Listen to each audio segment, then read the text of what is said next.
much better. You can have everyone just come together and just have a lot of fun. Yeah, for sure. Like me personally, a lot of my fans are younger, so they only have phones. So the fact that they're going to be able to play with us, I think is going to be really, really cool. But it was awesome sitting up here today, guys, talking and just chatting with some of my friends from YouTube, some of my Minecraft buddies. Hope you all did enjoy all of the new announcements for Minecraft. Back to you, Jeff.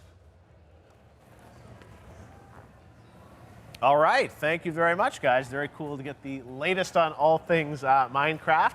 Now we're going to talk about another game that was at the Xbox press conference earlier today. I'm here with Simon, the creative director of Darwin Project. Yes. We saw you guys at the Xbox press conference. This is a game that you teased a little bit in advance of E3. I love the art style and the feel of it, but assume people watching don't know anything about it. You guys are up in Montreal, right? Tell us a bit about the team behind this game. So yes, before I wanted actually to speak a bit about that because the Darwin project is a freaking crazy ride. We started this project like last September. Wow. And most of the private fund for it come from our own pocket, so it's also crazy that way because you would never invest your What's own. your background? Were you guys at another developer, Ubisoft or another developer in Montreal, or what's the background of the team? So my background is I am a senior developer from Ubisoft. Yep. I was, among other things, creative director for the naval battle of Assassin's Creed 3. Oh, wow, okay. And then I started a first studio, Spearhead Games, that did, among other things, Tiny Brains and Stories. Yep. And this is my second studio, and now I am trying to tackle a bit crazier project like this one. Yeah.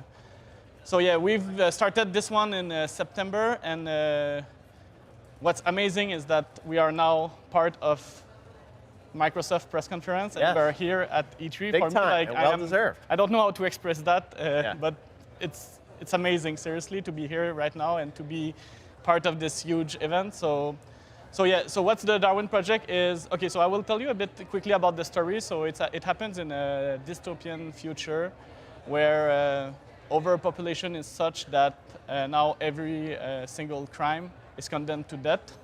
So. And the idea is that there are so many people that are sentenced to death right now that now they're doing this crazy reality show with all the people that are sentenced to death. So it's a 2-kilometer arena, frozen arena, and the concept of the match is simply that they throw all these guys, and the match finishes when there's only one person left alive. So I'm telling you this part of the story, but seriously, our main focus on the project is really the fun. We've been hammering the fun out of this thing like madmen since September, and honestly, this project is freaking addictive. Honestly, I think that we did get here because the game is fun, which is, I mean, an outstanding achievement. And also, I think that we have one of the breakthrough that was never achieved in any press conference ever. Our game looks better than our trailer. Because, as I said, we started this project like just a few months back. So the time we did to create the trailer, the game has progressed so much since that actually, if you come and you play at the booth, you'll have a better visual and also a more fun experience. So yeah, we have hammered the fun out of this game like madmen, and now it's super addictive. But we have also a couple of twists that no game has ever intended to create. So basically, there's 3 types of user. There's the player, there is the show director, and there is the spectator. Yeah. And the idea is that, so I think you know it because you are on YouTube and all, but right now, players are a niche, right? For the video game industry, there are actually more than 20 times more people watching people play than people playing for any game, including the single-player games. Like if you release Assassin's Creed, there will be much more people watching people playing than people playing it. Yeah. And it's kind of weird that way that we don't really encompass them that much. So we try to create this game that is as much a game as it is a reality show. So basically, the idea is, yes, the game is amazing for the player, and we want it to be addictive, and we play 5 matches a day. This is a thing. But we also want the spectator to be an active part of it. So we designed this other role, the show director, and the show director actually is in this invincible drone, and he is omniscient. And for instance, if you watch this sequence, you will see the camera swap from one person to the other because Yeah. the show director is basically driving this drone, but he can also jump in every player has a camera following him and he can jump in any player's view at any time.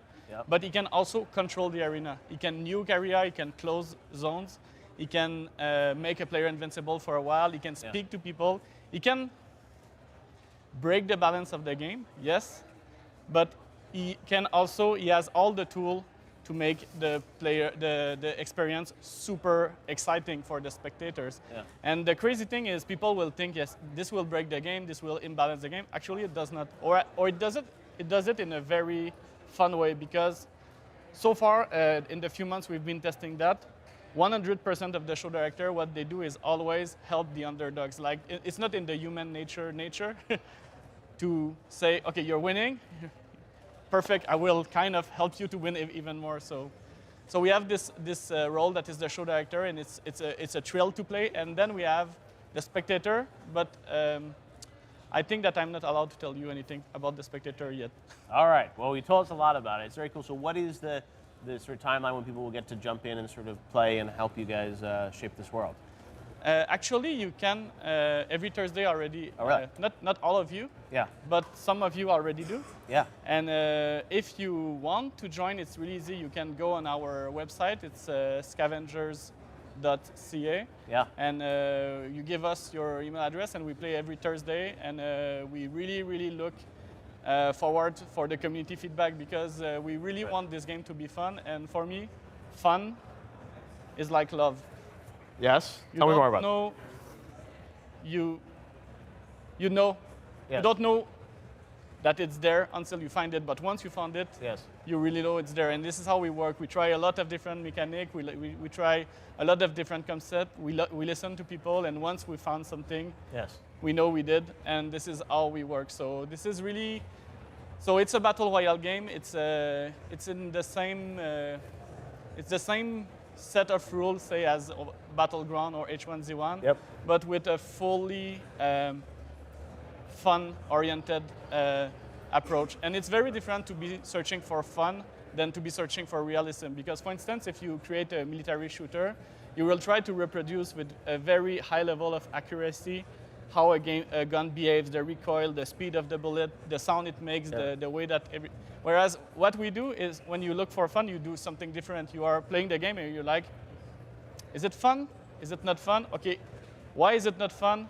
How could we improve the level of fun? And then, for instance, one of the mechanics we have that is amazing is the man-hunting mechanic. Right. So one of the things we realize is that in most of the Battle Royale game, the main issue is that it's mostly, in my perspective, this is my opinion, but it's mostly fun when you meet another player, but this represents less than 10% of the game experience. The rest of the time, you don't move too much or you run away or such.